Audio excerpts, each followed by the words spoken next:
So if you're currently experiencing a lot of worry about what's happening in the world, then this episode is for you. So as I'm recording this, the world is shutting down. I'm currently in Dubai, and I was thinking about flying to Sweden to be close to my family during this time, but it's not possible because all the flights got cancelled from today onwards.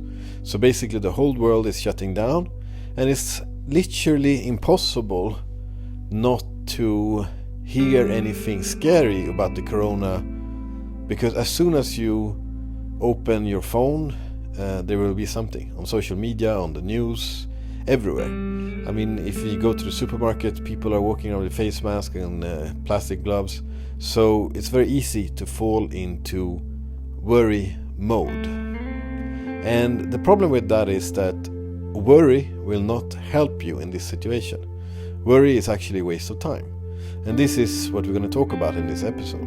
And at the end, I'm going to give you several examples and several exercises that you can work with to get through these difficult times, that will help you to deal with the worry. So, first of all, fear is good, worry is a waste of time. So fear is basically an action signal. It's a signal of intuition, signal for that something is wrong and that you need to act. It's a survival mechanism built into our body. It's the reptile brain, the amygdala, and we need this reptile brain to survive. It has helped us throughout the years to act as a warning signal. If you were in the jungle and a snake was coming, the reptile brain warned you and you could act accordingly to the threat in front of you. The problem is that when we worry, we activate this part of the brain, but we kind of linger into it and we don't do anything about it. So worry is basically visualizing scenarios in the future that are negative and flooding your body with negativity, flooding your body with bad things. So fear is meant to be brief. It's meant to, like, oh shit, something is wrong, let's do something about it. Worry is a waste of time. And we are going through some challenging times, and one of my favorite sayings is that when there are not enough resources, you need to become resourceful. And this is exactly what is happening right now. There will be tough times financially, there will be tough times, the economy will go down, and a lot of people will lose their jobs. So when there are no resources, you have to be resourceful and make the best out of it. So basically when you worry, you flood your system with bad chemicals. I'm certified in a martial art from the Philippines called Pigita Tirsha. It's a traditional martial arts, a traditional martial art that was developed to defend your family and loved ones. And we use weapons in this martial art. It's a specific martial art that I'm a certified instructor in this martial art. And I've been to the Philippines 2 times to practice this martial art. And once I was with training privately with the Grandmaster. His name is Grand Tuan Gadja. And he's getting close to 80 now. I think he just turned 80. And when I was there, he was in his late 70s. And he's really strong, and But I asked him one day when we were training, like, listen, you trained your whole life to use the sword, the knife, and all these kind of weapons that you are a master at, but most likely this is not what's gonna, affect your health. It's other things. It's basically biggest threat nowadays is cancer and disease. So what are your thoughts on this? What can someone do to be healthy? And he said 2 things. He said, of course, a good diet, lots of vegetables, lots of fish. That was his diet. That's one thing. But the other thing is, he said, don't flood your system with negative emotions. Don't flood your system with negative emotions. So when you worry, that is exactly what you do. You flood your system with negative emotions. When you hear this, maybe you're thinking, but Oscar, I'm currently worrying, and the more you say it, the more I worry. Don't worry, at the end of this episode, I'll give you a couple of exercises to walk this through. So basically, we said the difference between fear and worry. Fear is good, it's a survival mechanism. It helps you, it's supposed to get you into action mode. Whereas worry is when you ruminate about things, about negative scenarios. And that's not what we want to do. And it's interesting. I'll give you a short story. When I was a teenager, me and a couple of friends, we bought paintball guns. These guns where you can shoot paint at each other. And it's quite painful, actually. If you get hit in the wrong spot, it's very painful, and you can get bruised up and all this. So it hurts, basically. And I remember when we were doing this, we used to go out in the forest close by where I lived, and half of the group would go from one side and half of the group would go from the other side of the forest, and we would kind of meet in the middle. And the worst part was when you don't know where the enemy is. So it's the anticipation of combat.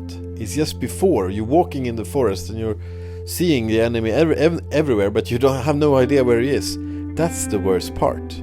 Your heart rate starts to beat faster, your breathing is affected, and you're basically in a worry mode because you don't know where the hell are they. Once I met the other guys, combat starts and you start shooting paintball at each other. You don't have time to worry anymore. Now you're acting. So again, worry versus fear and acting. So the good thing is, whatever you're worrying about, if you have time to worry, that means that thing has not happened yet. Because if it would have had happened, you would not worry, you would act. Let's say you worry about getting corona, so that means you don't have it yet. So if you would have it, you would act on it. Let's say you worry about your finances.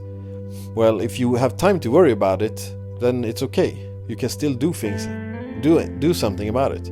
Because if you would have major problems with it, the police would be knocking on your door, confiscating things, So I assume that's not the case at the moment. So that means you still have time to act. You still have time to do something about it. So fear is an action signal. They say, when the lion hunts the gazelle, the gazelle walks and freely and eats grass and, just being in the moment, mindful. When the lion attacks, the gazelle starts running. And he runs for his life.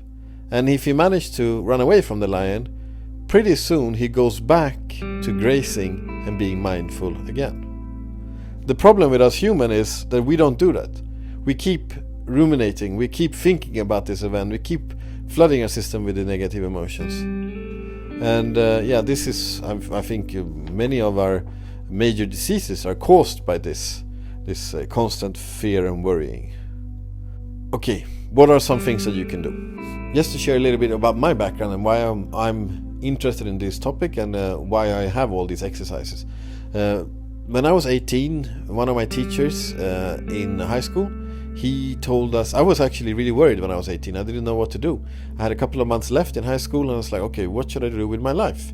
Those big questions. And we had a teacher, his name was Börje, and he said, go home, write down your 5-year goals. What do you want to do with the next 5 years? And I was like, 5 years? That's forever. When you're 18, 5 years feels forever. But I did that. I went home and I wrote down a couple of things I wanted to do within the next 5 years. And I actually found the list. I think I was 21 or 22 when I found the list. And 90% of those things I had written down were achieved. They were pretty broad goals. I wanted to study internationally. I wanted to work in a ski resort. I wanted to travel to Asia. These kind of things. But almost all of them were achieved. So I got a little bit interested in this topic. Could it be that we can design our own lives? So I started reading, taking courses. My mother gave me a few books on personal development. And I started to, in the beginning, just like a couple of books every year. But the more I studied, the more I got obsessed with this topic. So for close to 20 years now, I have studied this, personal development, mindset, mental training. I have a lot of different certifications in this. I'm just some people are interested in football. I'm interested in peak performance. I'm interested in, how we can live a happy, successful, productive life. That's one of my interests. So if the people that are interested in football, they spend hours and hours watching football games. I spend hours and hours learning about this topic. And it has helped me, of course, many times in my own life, because just reading about something, knowing theoretical knowledge, that's nothing. You need to apply it, and you need to use it in your daily life. And for me, one time when I really had to apply it was back in 2010. I have had my own business for 1 year, and I was very, very close to, getting bankrupt. I didn't have any money. We were supposed to pay the rent, and my credit card was maxed out, and I was very, very worried. And that's when I took out my notes, I took out my books, I took out all the courses that I've gone through, and I used these kind of exercises to pull me through this. So as we are recording this, it's 2020, and we're going through some tough financial times around the world. I'm not worried, because I know I've done it before. I know what I need to do. I know when I feel the fear bubbling up, I act on it, I do something, I take some action, and I make the best of it. So the cool thing is, when you go through tough times and you come out on the other side, you come out stronger, and you can use this in the future. So if you currently are experiencing some tough times, remember, it's not forever, it's not going to last forever, and once you come out of it, you come out stronger. You come out as a better person. You can handle more tough situations. This is good. You can help others. There's a lot of lessons in these tough situations. So knowing that can give you comfort, be in the discomfort.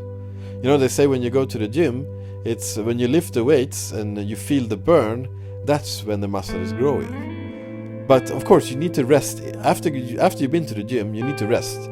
But if you keep lifting, if you keep pushing, eventually the muscle starts to deteriorate. So you need to lift and feel the burn, and then you need to rest and rejuvenate, and that's when the muscle is growing. And it's the same in life, if you're going through tough times, you work hard on dealing with it, making an action plan and everything, but you had to rejuvenate as well. You need to relax and think about other things too, otherwise you go cuckoo basically.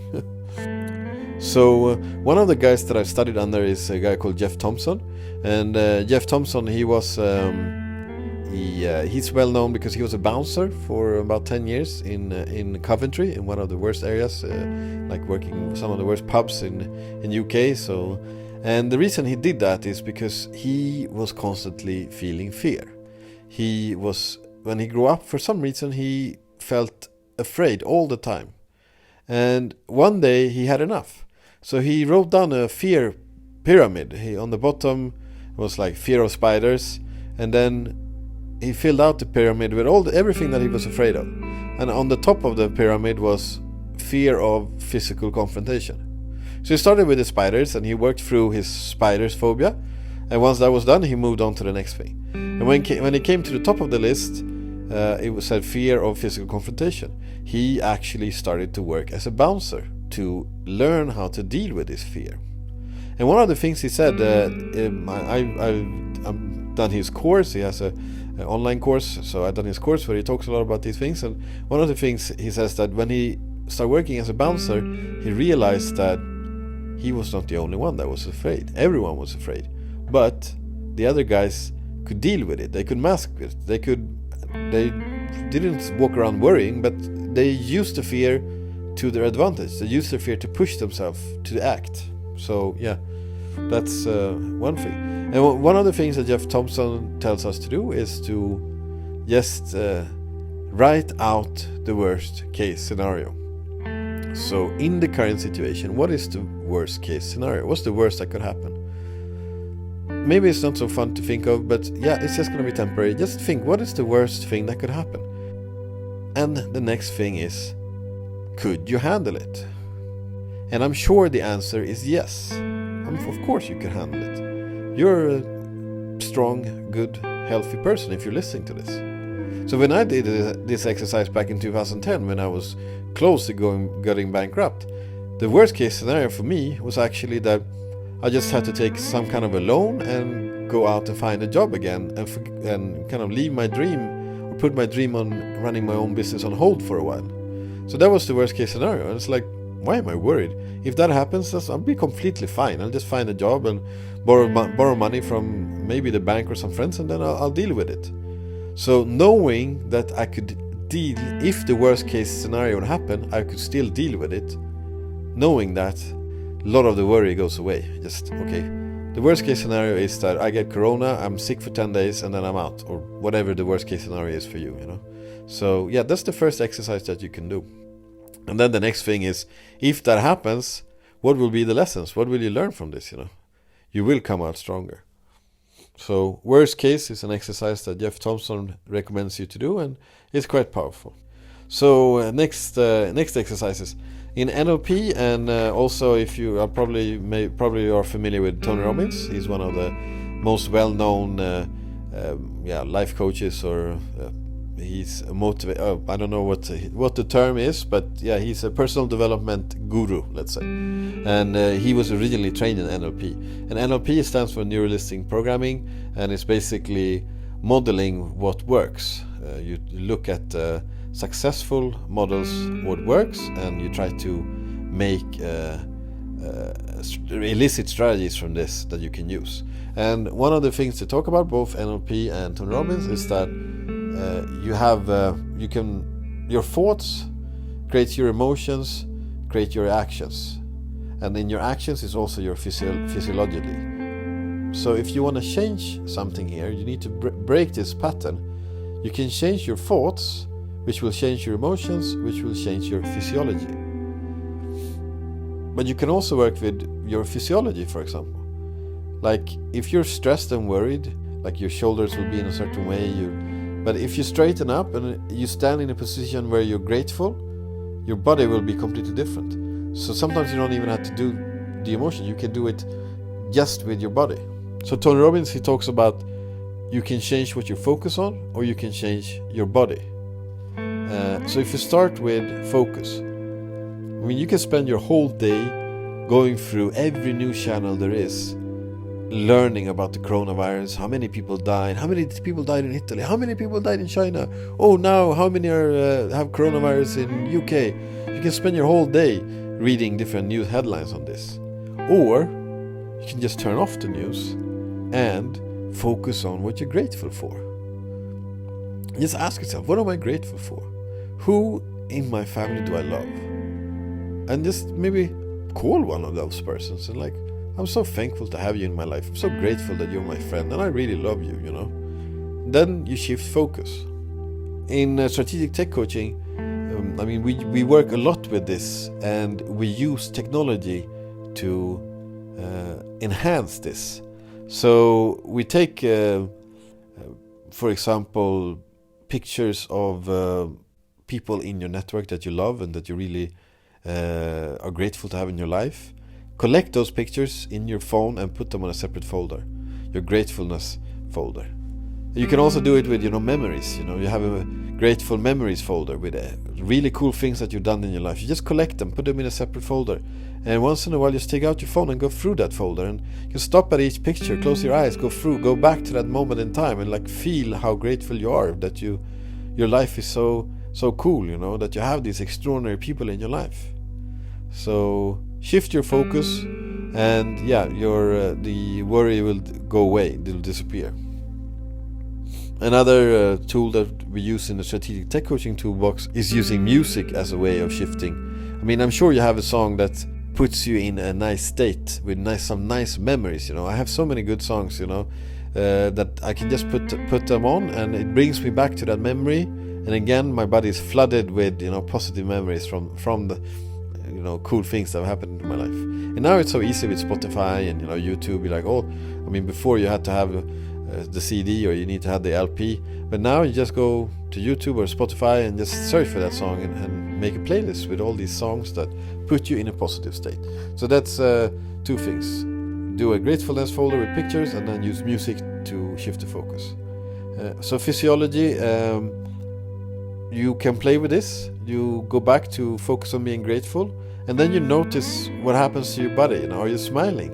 Are you standing more straight? Are you what's happening with your body? And And the next time you can do the other way around. You can go into the same position and notice what has happened, and then you'll see that your emotions start to shift. You can also go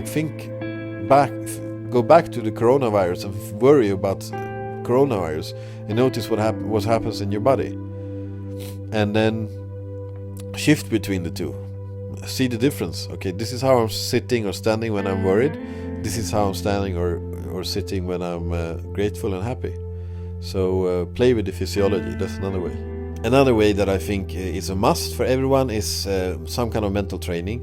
I work with a Swedish model of mental training that is founded by the Swedish psychology professor Unestål. He's been on the show a couple of times. His mental training is a sequence of guided meditations that you do over about 6 months period. So it can be a bit complicated. You won't find them on YouTube, for example. But if you're interested in this, if you want to learn more about this, and I have a coaching program where we do coaching and mental training together, and then I'll send you the guided meditations that we'll do. But you can also, there are so many guided meditations now. Just go to YouTube and search guided meditations. There's TM, transcendental meditations, there's Vipassana, there's mindfulness, there's so many different meditations.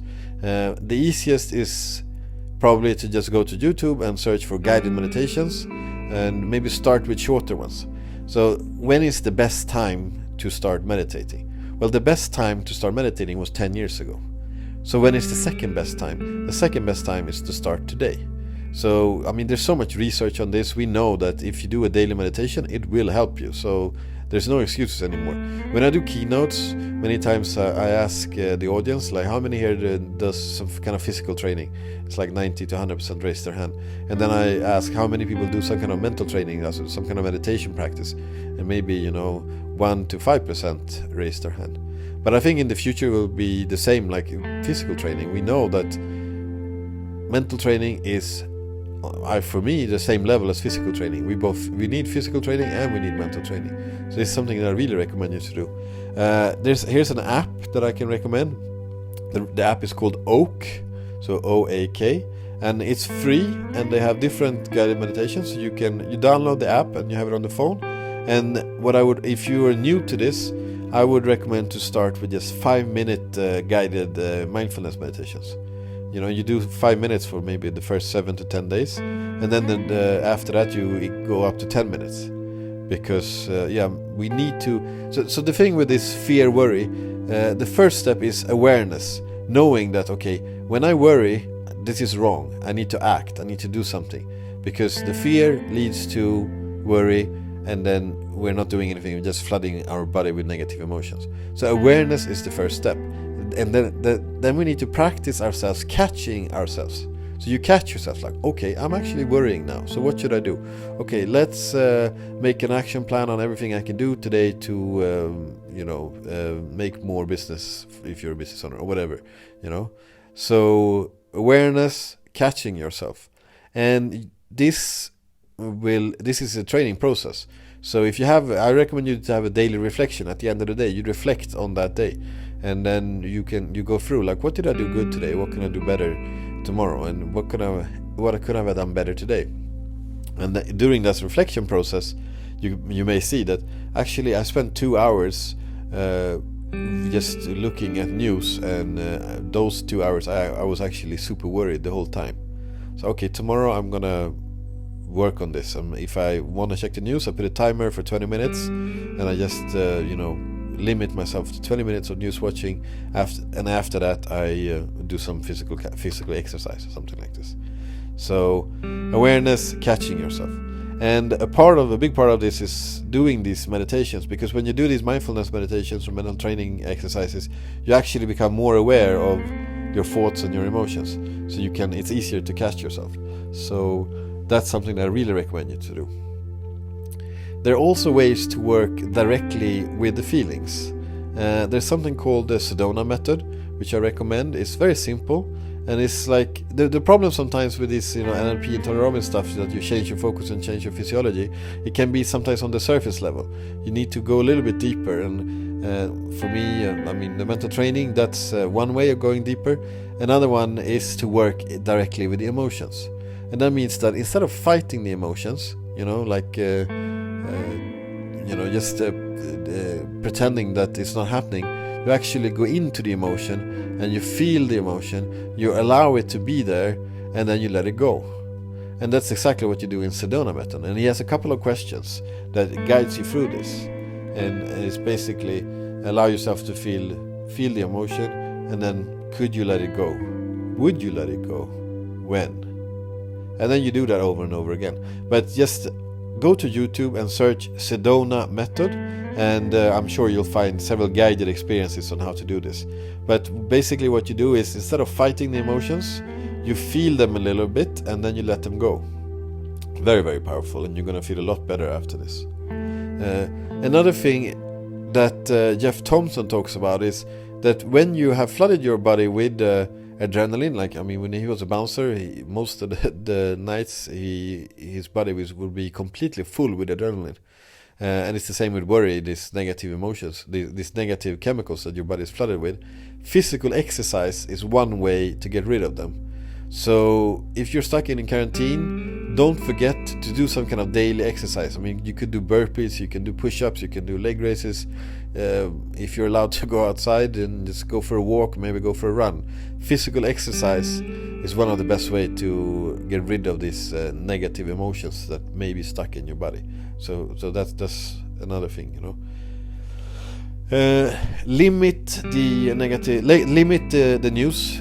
I know you want to read the latest what is happening, but maybe put a timer so you use max 1 hour per day, half an hour in the morning and a half an hour in the afternoon.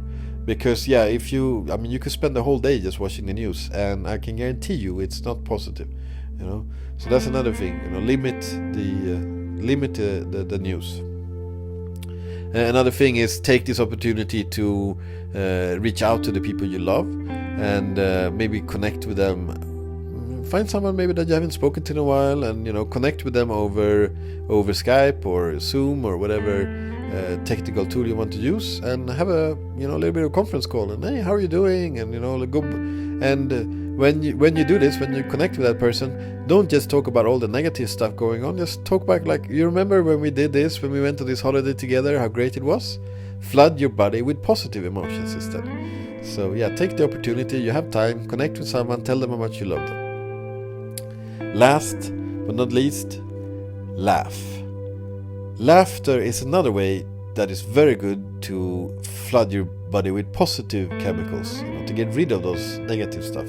1979, Norman Cousin healed himself from something that he said was incurable by laughing. And he said he was laughing and eating a lot of C vitamin. He basically locked himself up in a room and was just watching happy movies over and over and over again. So he's just laughing. And he released a book about this whole experience.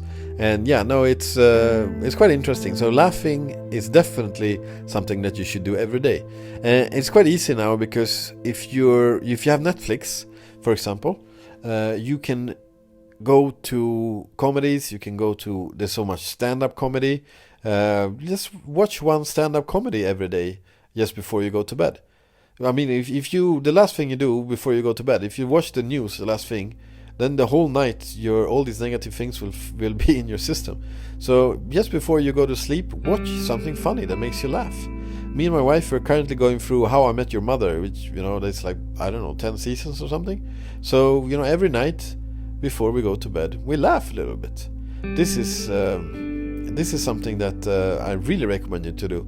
Now when we are in control of what we're watching, you can go to YouTube and watch stand-up, or even you can do cute kittens. And me and my wife yesterday, we were watching some YouTuber that would putting their cats. I think she had 7 cats, and they were doing different experiments and filming it, and it was super funny. One day she would come home in a dinosaur costume, and she would film how the cats would react. The next day she bought this robot vacuum cleaner and put it in the house, and just filming how the cats would react. Super funny. This is under your control, and this is laughing is definitely something that would be beneficial for you during these times. And last, one more model that I was supposed to say in the beginning, I forgot about the most important model. Actually, this is a model that I try to live by every day, and it's everything that happens. You divide it into 3 things. This is a classic model. It's from 7 Habits of Highly Successful People, and I think it's been used many times. You divide everything that happens to you, things that are inside of your control, things that you can influence, and things that are outside of your control. So coronavirus, inside your control or outside of your control? Okay, outside. Okay, so then, well, what can I influence? Well, I can influence my immune system. I can influence my immune system by not flooding my body with negative emotions, eating more healthy, doing physical exercise, doing meditations, staying in a grateful state, getting away from fear and moving towards love.